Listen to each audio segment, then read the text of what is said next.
မင်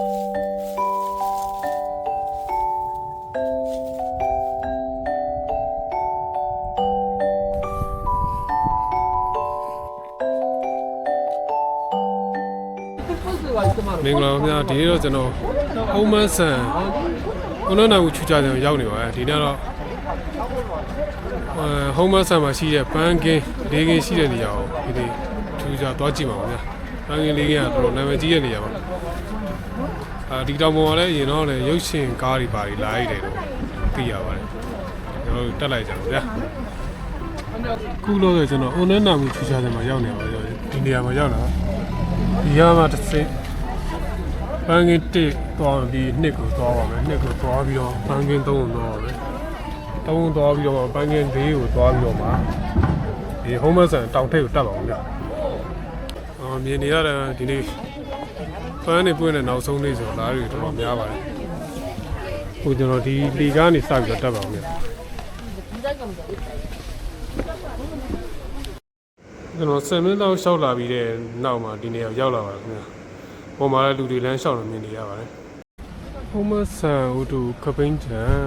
ဤကူတဲ့ရှောက်လာပါခင်ဗျာဒီမှာတော့စားတော့ဆန်ကြီးအများကြီးပဲရှိခင်ဗျာဟောဆိုင်ပါဒါလေးဝယ်စားပါဗျာ4000ပေးရပါတယ်အဲဝယ်စားပါခင်ဗျာ4000ပေးရပါတယ်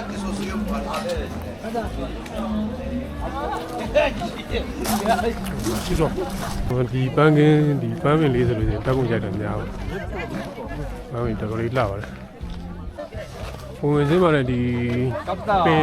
ဒီကြိုက်များတဲ့ပင်ဖြစ်နေပါဗျာအဲတောက်လျှောက်တက်ပါဗျာဟိုမှာတော့မီးလောက်မှာကြီးတဲ့မြို့နယ်ရှိပါတယ်ဒီဘက်ကလည်းညာဘက်တစ်ချက်ကြီးလိုက်မယ်ဆိုလို့ရှိရင်တော့တောင်ထိပ်ကဥပမာပါဟိုမြင်နေရတာတောင်ထိပ်ပါ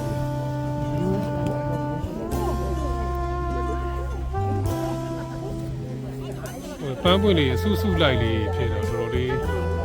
ကြည့်လို့ကောင်းပါတယ်ဗျာ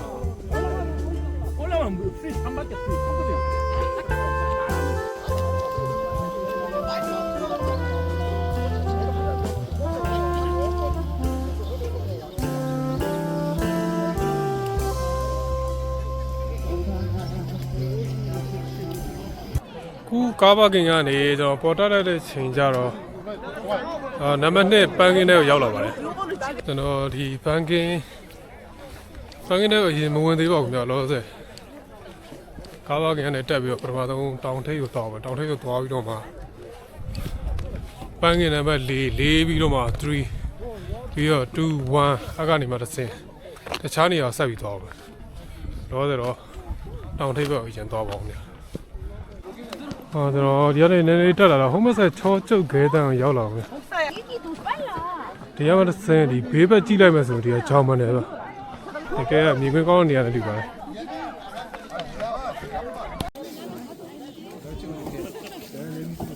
ဒီနေရာလေးကတော်တော်လေးမြေခွင်းကောင်းပြီးတော့လှနေအောင်ညတောင်ဝတက်နေတူလည်းမြင်ရပါတယ်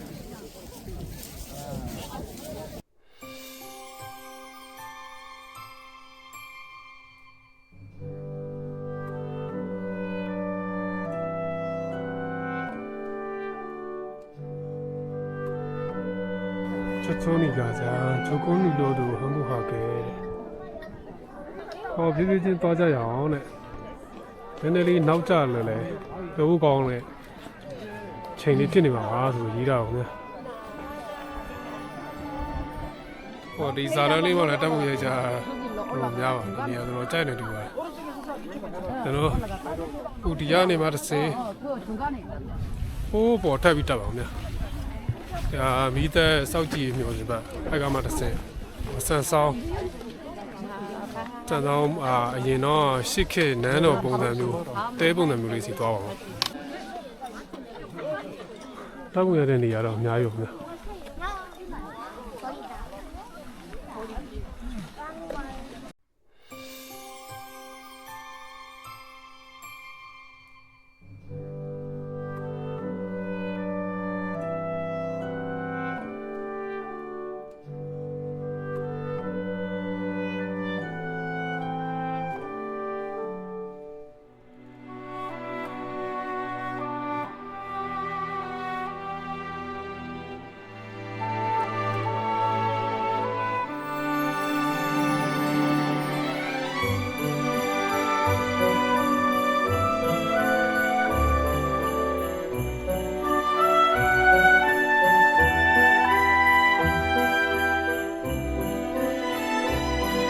ပြီးကြည့်တဲ့မျောတင်ရောက်လာတော့များ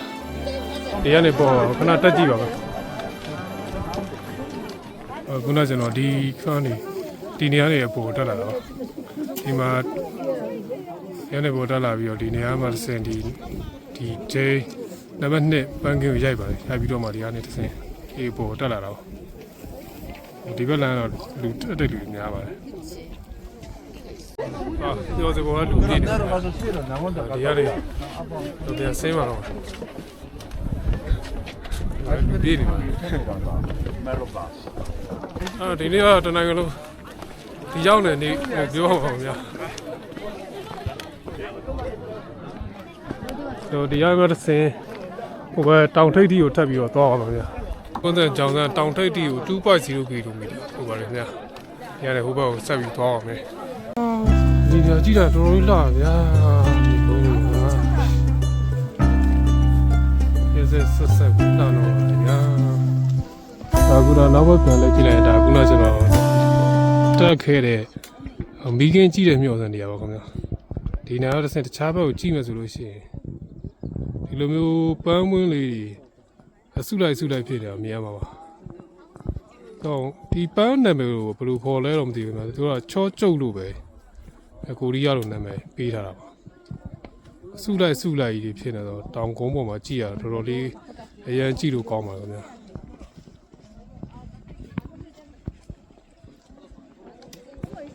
ခုတော့လက်ရှိရောက်တဲ့နေရာတော့ဟုံးမဆန်ကြောင်ဖြောင်း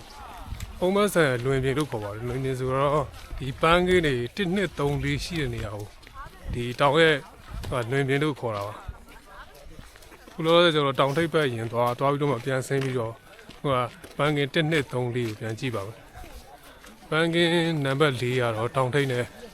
အနည်းဆုံးဖြစ်ပြီးတော့ဒီဘက်ကတော့3 2 1ပေါ့နော်ခုလောကျွန်တော်နံပါတ်2ကနေစပြီးတော့တက်လာတာခင်ဗျာ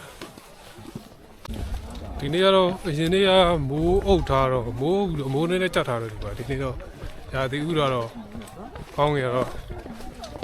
နေတော့မထွက်ဘူးခင်ဗျကောင်းကြတော့ဖြူနေတော့မှာပဲဟောလာခင်ဗျာပန်းမွေးလေးအဆုပ်ဆုပ်လိုက်ပြီးတော့မသိသိုးအုပ်လေးမြင်နေရတဲ့အတိုင်းပဲပန်းရောင်လေးဖွေးနေပါရတယ်ရှိရတယ်ဒီတော့လည်းပေါ့ဗျာခုနကိုကိုရတက်လာဆိုလို့ရှိရင်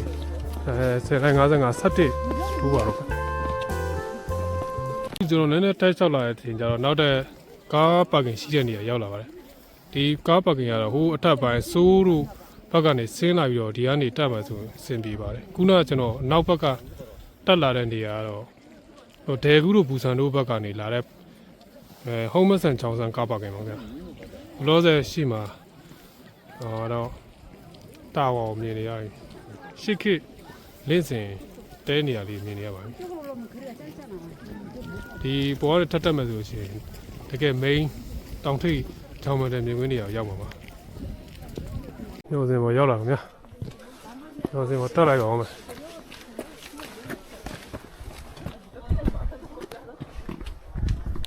ညောစင်ကတော့မှ drone နဲ့ရိုက်တယ်ခင်ဗျာ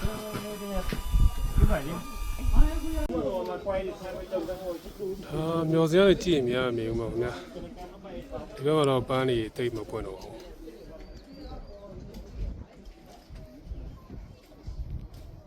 ဒီနန်းတော်အကျင့်ဒီနားမြင်ကွင်းလေးလည်းတော်တော်လေးလာပါတယ်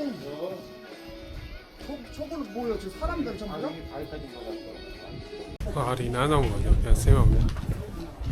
ပုံမှာတော့ပါရီထားတာမသိဘူးဒါဆင်းပြီးတော့ချောင်းမနဲ့စီးတဲ့နေရာကိုထပ်ပြီးသွားပါမယ်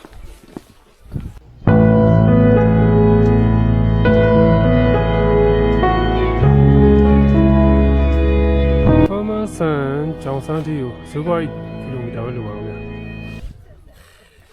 ဒီနေရာတော့ပန်းကင်းတွေ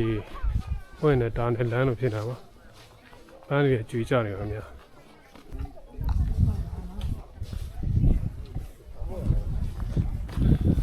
ဒီကနေ့စားရတော့ပါတော့ဗျာ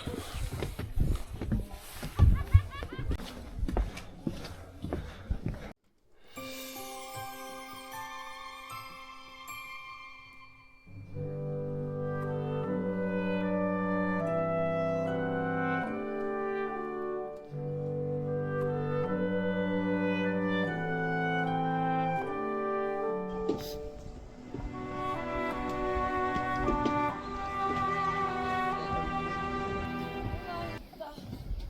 ယ်ဘက်မှာမြင်နေရတဲ့ပန်းကလေးရတော့နံပါတ်4ပန်းကလေးပါခင်ဗျာအဲ့ဒါတော့7ကြည့်ပြပါဦး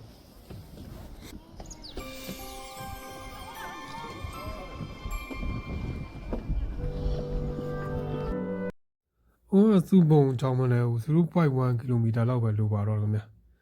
တောင်တိတ်ရောက်ဖို့0.3 km လိုသေးတော့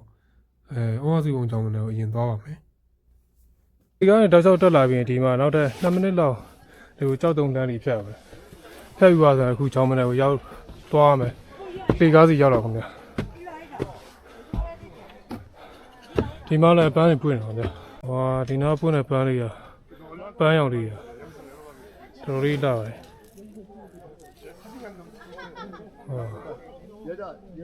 ဟောစုပုံကြောင်မတယ်မှာလည်းဒီမှာတောက်တယ်တခုထားပြီးတော့ဟောစုပုံဆိုပြီးတော့ view ကတော့ဒီကနေကြည့်ရင်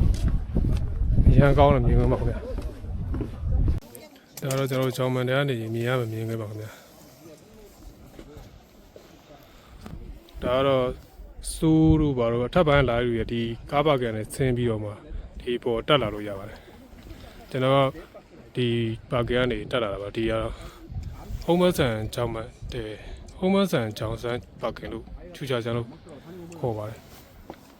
အဲ့ဒီကကျတော့တဲကူတို့ဘူဆန်တို့ဘက်ကလူတွေလာတာကောင်းပါတယ်ဒီဘက်ကတော်တော်လေးလှပါဗျာ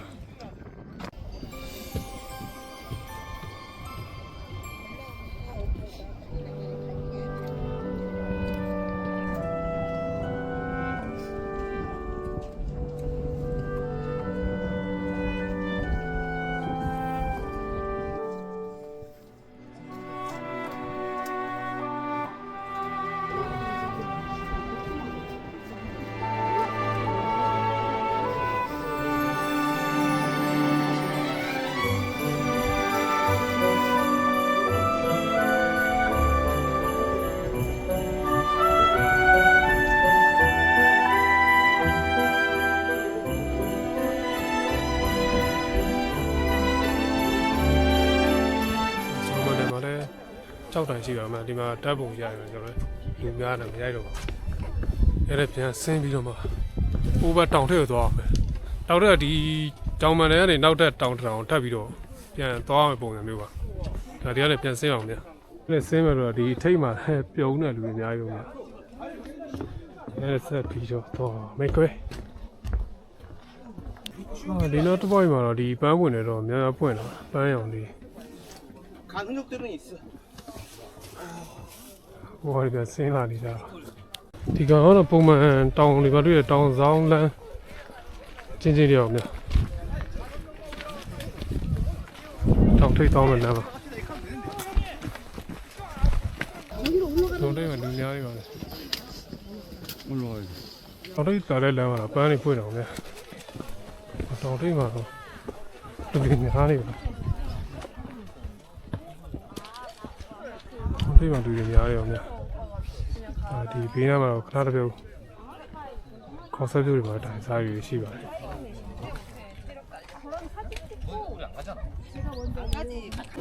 တောင်တိတ်ရောက်လာခင်ဗျာဒီတော့ကျွန်တော်ကြောက်သတိထားနေရပါဘုရားကျွန်တော်လာခဲ့နေရပါဘုရားမှာကြောင်းမနေပါ합천군 대백면으로ဒီမှာကြောက်တန်ထိပ်ပါဗျာကြောက်တန်ထိပ်မှာလူတွေပြုတ်နေပါတယ်ဒီကြောက်တန်နောက်မှာတော့ဘာမှမရှိဘူး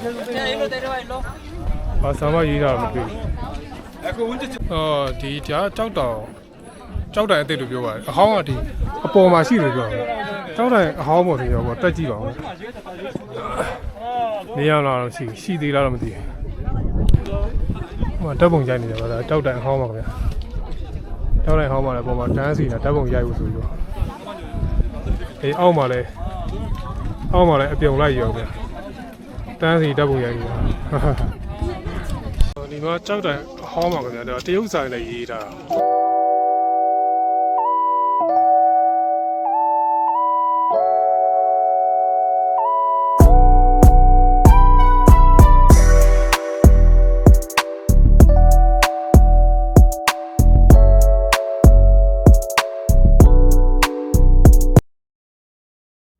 နောက်ထပ်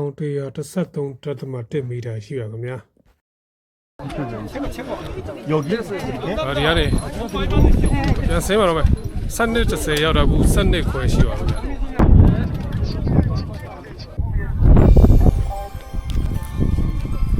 ပန်းတော်တွေမှာပါပန်းတော်တွေမှာ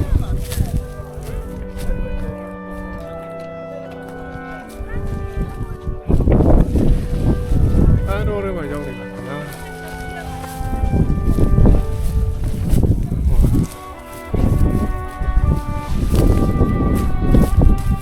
ပန်းတော်တွေ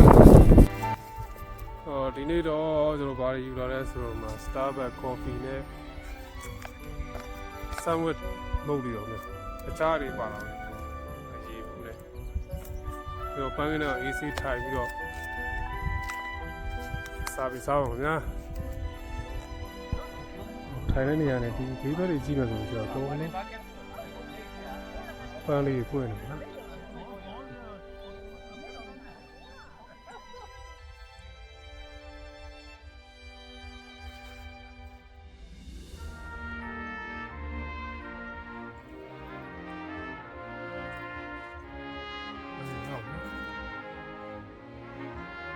နားမရှိဘူး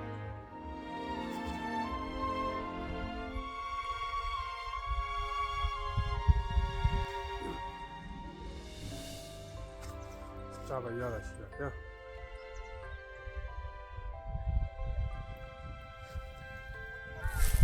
ပန်းကလေးဆယ်မိနစ်လောက်နားပြီးတော့နောက်ထပ်ပန်းကင်းတွေဖြစ်တဲ့ပန်းကင်း1နဲ့3နဲ့သွားကြည့်ပါခင်ဗျာခုနကတော့ကျွန်တော်လာတဲ့မှာနံပါတ်4ပန်းကင်းရှိတယ်နံပါတ်4ပန်းကင်းတော့မပြောလိုက်ဘူးနံပါတ်4ပန်းကင်းကခုနနန်းဆောင်ရှိတဲ့နေရာလေးပါအဲ့နေရာအဲ့ပန်းကလေးတေးသေးလေးပါတိတ်ကရင်ပွင့်ပြီးတော့2 3 4နောက်ဆုံးမှပွင့်တာပါတော့မတက်တောင်းကြတော့ဟိုဘက်ဒီတောင်ဆောင်လမ်းကနေတဖြည်းဖြည်းတက်သွားတာပြီးတော့ဒီဘက်လမ်းကနေခုပြန်ဆင်းလာတာပါဟိုဘက်သွားလိုက်ရဒီဘက်သွားလိုက်ရဒီဘက်သွားလိုက်လမ်းတွေကအများကြီးပါမြတ်အခုအလဲလမ်းကနေပြန်ပြီးတော့ဆင်းလာပါခင်ဗျာဟိုပန်းကင်းနေရှိတဲ့နေရာစပြီးသွားပါမယ်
ချောကျုပ်ခြေတန်း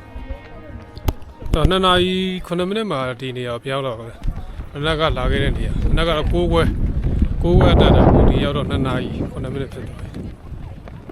ချိန်လေးတော်တော်ကြီးလင့်သွားပဲဒီကမှစင်ထူးခြားနောက်ထပ်ဝဆန်းကျဲဘက်ကနေပြန်ဆင်းပြီးတော့ဝဆန်းကျဲမှာရှိတဲ့ထူးခြားတဲ့ကြောက်တုံး2 တုံးနေရာတော့အောင်ဗျခုလောဆယ်ကျွန်တော်နံပါတ်ပန်းကင်းအနန်းဆောင်ရှိတဲ့ပန်းကင်းနေရာ4ကိုကြည့်ပြီးပါပြီဆိုတော့ခုအနက်ကကြည့်မယ်ဆိုတော့ပန်းကင်းနေရာ1 နဲ့ 3ကိုကျွန်တော်ဖတ်ပြီးကြည့်ပါဦးဗျာဒီကနေသွားပါဦးဗျာဒီတောင်တော့ကတော့တပ်ပုံရိုက်ဆန်နေရတယ်အများကြီးရှိပါများဘယ်နာကြည့်ကြည့်တကယ်လှနေရတယ်မနက်ကခုနအဲအလံလေးတွေတဝူဝီခုနတိုက်နေနေရနံပါတ်3ပန်းကင်းနဲ့တူပါတယ်အခုဒီနေရာကတော့နံပါတ်2ပန်းကင်းပါမနက်ကကျွန်တော်လာခဲ့တဲ့နေရာပါ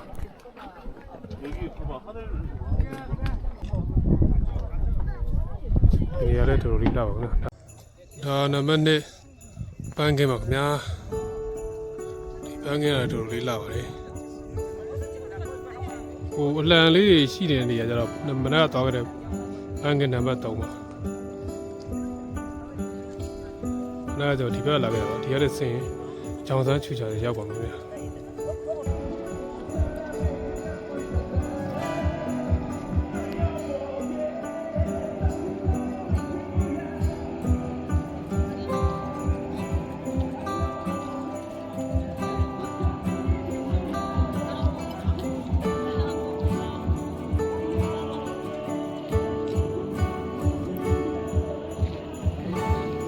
ဟိုနံပါတ်1ပန်းကင်းကိုဆက်ပြီးသွားအောင်ဗျာ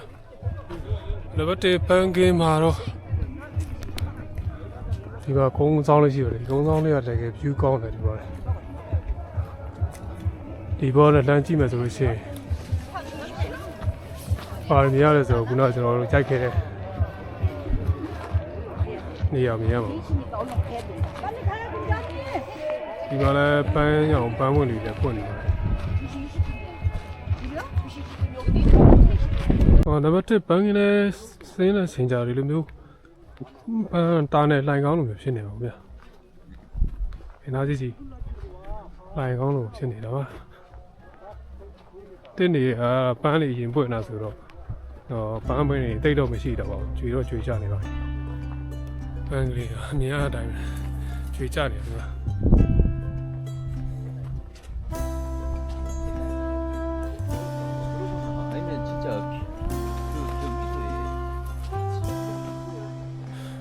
ပန်းကင်းရတော့လေးညင်ပါလေပန်းကင်းလေးတော်လေးလာမယ်ဆိုင်ကုန်ရလေးမှာ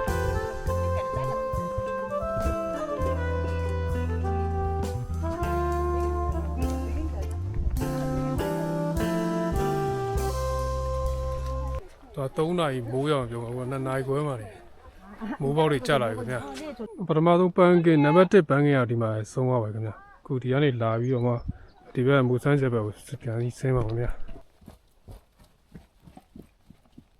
ဆိုတော့မူဆန်းချက်ဘက်လမ်းမှာလဲတော့ပန်းလေးတွေရှိပါခင်ဗျာပန်းလေးနေရာတိုင်းမှာပွင့်နေပါတယ်တောင်တက်လာလို့လည်းရှိပါတယ်9 နာရီ 40ဆင်းလာခု9 နာရီ 45မှာလမ်းခွဲရောက်တော့ဗျာမူဆန်းချက်054 kmတော့မှချူချာချန်ဒီပြန်ဆင်းရမှာပါဒါပြန်ကြမှာဆင်းပါမယ်မူဆန်းကျင်ရင်တော့အောင်ပြန်လာကျွန်တော်တို့သွားမယ်လူရှိပါသေးတယ်နိုင်မကြီးနောက်ထပ်ကြောက်တုံး2 တုံးရှိနေအောင်သွားဖို့ကြပါသေးခင်ဗျာမိုးပေါက်တွေကျလာပြီ0.1 km ပဲရှိပါခင်ဗျာဒီကနေမူဆန်းကျင်ဒီဟာသွားပြီးတော့မှဒီဘက်နောက်ထပ်တနေအောင်ပြီးပြန်လာပြီးတော့သွားမှာပါတော့မူဆန်းချက်ပဲပြင်သွားရမယ်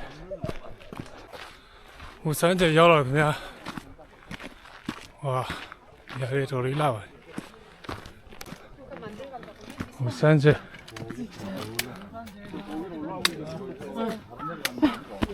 မူဆန်းချက်ပါဒီလိုဒိုးတက်ဟာမျိုးလေးရှိပါတယ်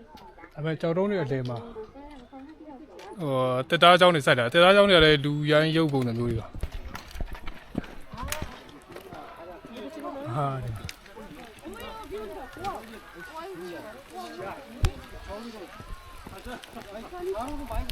မိုးရလာခင်ဗျာမိုးရလာဘူစန်းကျေ969မီတာပါခင်ဗျာဘူစန်းကျေပါခင်ဗျာဒီကနေအရှိဘက် view ကိုကြည့်မယ်ဆိုရင်နေရာလည်းတော်တော်လေးလှပါတယ်ဒီမှာဒီဘက်ပါခင်ဗျာဒီကနေလှမ်းကြည့်မယ်ဆိုလို့ရှိရင်ဟိုဘက်မှာဒိုတယ်ဘာဝီကိုမြင်ရပါခင်ဗျာဒီ view ကတော်တော်လေးကောင်းတာဒိုတယ်ဘာဝီဒုတယ်ဘာဝီအခုလုံးမြင်ရပါတယ်ဟွာမှာဒိုတယ်ဘာဝီထိတ်မှလူတွေပါမြင်ရအောင်ဗျာဟောက်မှာအလေးစင်းတက်လေးကားတွေတွေ့နေရပါတယ်ပြီးကျွန်တော်အဲ့ဒီဘက်တော့ရမယ်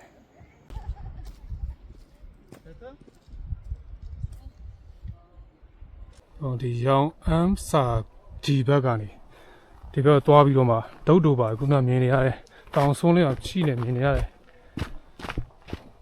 ကြောက်တုံးလေးစီသွားအောင်ဗျာဒီဘက်လမ်းတော့ စိတ်ဆိုးနဲ့မြေသားလက်ဖြစ်တော့ခင်ဗျာဒီတောင်လာလို့ရှိရင်ဒီပန်းကင်းတွေကြည့်ရုံအပြင်အားမရသေးမှလည်းဒီကြောက်တောင်လာတာပိုပြီးကောင်းပါတယ်ကြောက်တောင်တစ်ခုကလည်းတော်လေးဖြူကောင်းပြီးတော့လူတော်များစိတ်ဝင်စားနေရပါဗျာရောင်အန်းစာကီ 1.2 ကီလိုမီတာဆိုတော့ဒီနေရာရောက်လာပါဗျာဒီမှာတော့ဒွဲကြီးပါဝက်နဲ့တူတယ်ဆိုတဲ့ကြောက်တုံးစတွေ့ပါတယ်ဝက်နဲ့တူတယ်ဆိုတဲ့ကြောက်တုံးပါဗျာဝက်နဲ့ဘလူးတူလဲဆိုတော့ကြည့်မယ်ဆိုရင်ဒီကောင်နှစ်ခေါင်းဒီကောင်ပါဇက်နဲ့တူပါတယ်ဘောကမျက်လုံးနဲ့တူပါဗျာတူတယ်ပါဝင်ပန်းလေးတော့ပွင့်နေပါသေးကောင်းတွဲကြီးပါပြီးတော့ပေါ့လေတုတ်ပါပြီးတော့ဒီတွဲကြီးပါပြီးဒီကြောက်တုံးပြီးကနေဆင်းရအောင်ဗျာ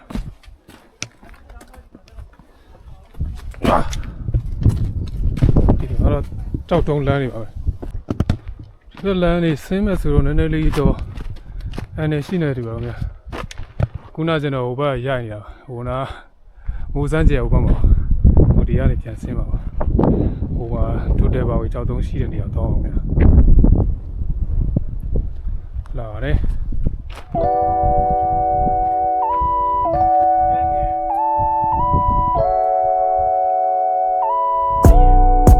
ခုနကျွန်တော်လာခဲ့တဲ့မိုးစမ်းကြဲထိပ်မှာလူတွေစုနေတာပါဟိုဒီကနေမှဆင်းဒီဒုတဲပါဝေတော့အောင်ဗျာ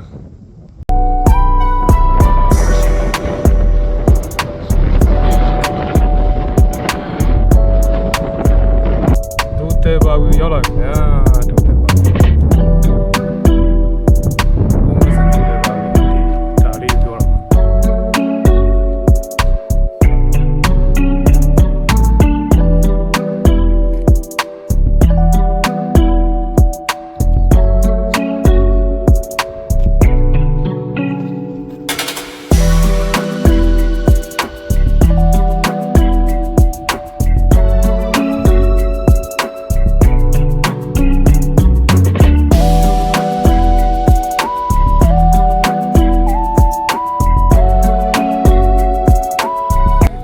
စမ်းကြပြောင်းလာပါဗျာ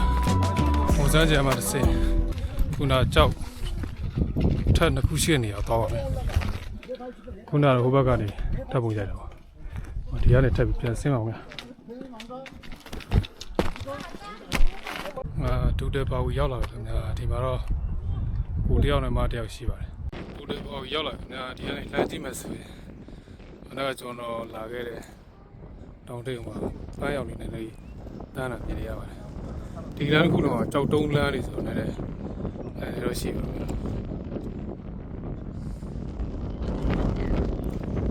ဒီဘာပဲဒီမှာပဲမန်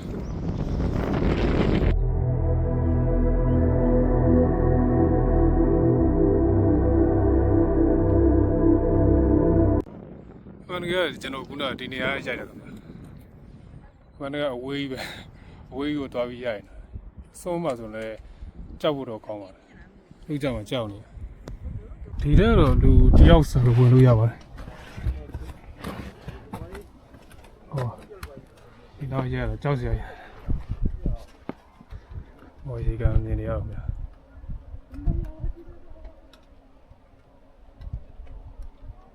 ဝင်လို့စင်ဒီတယောက်တည်းပဲ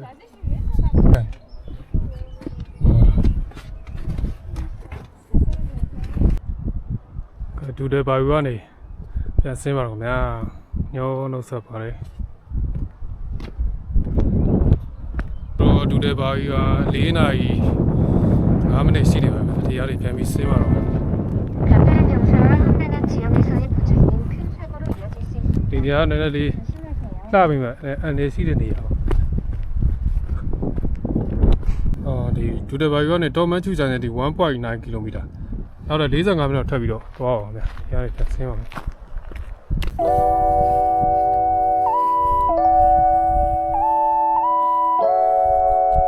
ဒီမှာဆန်းတောင်းလေးရှိတော့ဗျာ။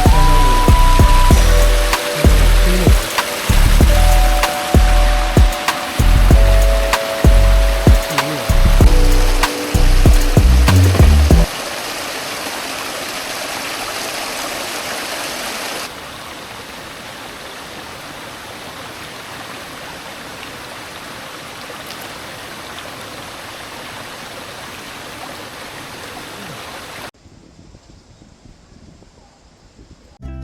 4:40မှာတော့မှရှူချကြပြောပါခင်ဗျာ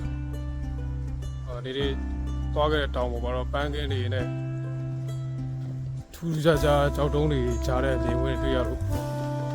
ဒီဘုကောင်းခီးဖြစ်ခဲ့ပါခင်ဗျာနောက်တဲ့ဗီဒီယိုမှာအများကြီးတွေ့ကြပါခင်ဗျာကြည့်ရှုပေးတဲ့ငယ်ချင်းတွေအားလုံးကျေးဇူးတင်ပါတယ်